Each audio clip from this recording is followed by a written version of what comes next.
Okay, this is part 2. Tom, what is the definition of a union?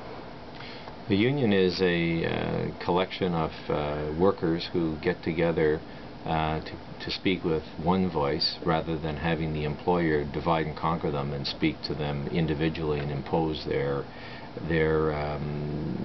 demands on individual workers. Like myself, I work at the shipyard, and I worked there 15 years. I was involved with the St. John District Labor Council and everything. But notice at the shipyard, when a person gets hired, then they're on probation for a month. That was down the shipyard, and then they work hard.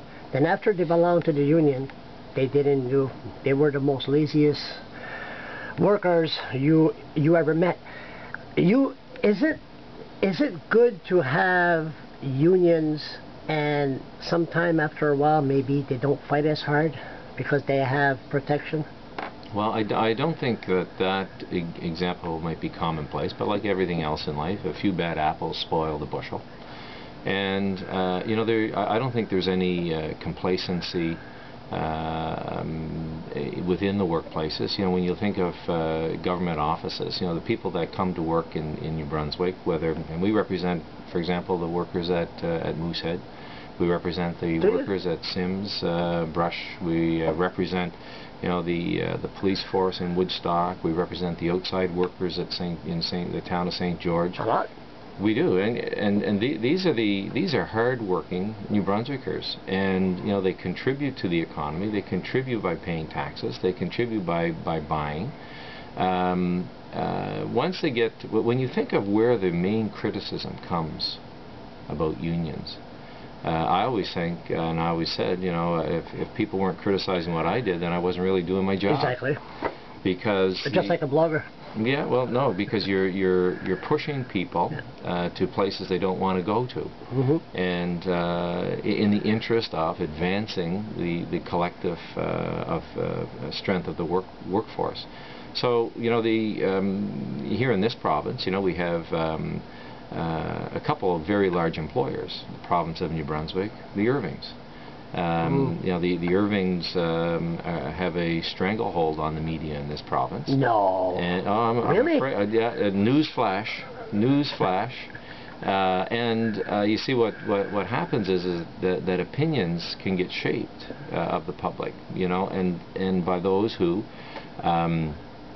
take on or who own the media. And a wise old person told me years and years ago that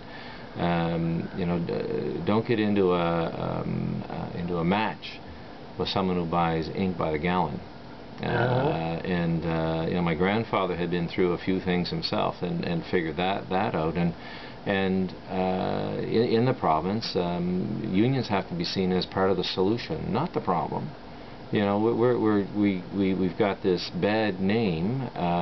Is it because of the high wages? People say, they make good money. Why are they complaining? Well, Yeah, I think that there's nothing wrong with making a fair wage. Nope. There's nothing wrong with that at all. That's what we want everybody to do. The criticism that unions get is from those who are paying those wages. And see, it's the old, ever since the first human went to work for another human, this struggle has been on. The exploitation of labor. When you think of it, all a worker has to offer to their employer is their labor. And from the labor, the employer, to get the best out of the worker, they have to show some loyalty. So then you talk about job security.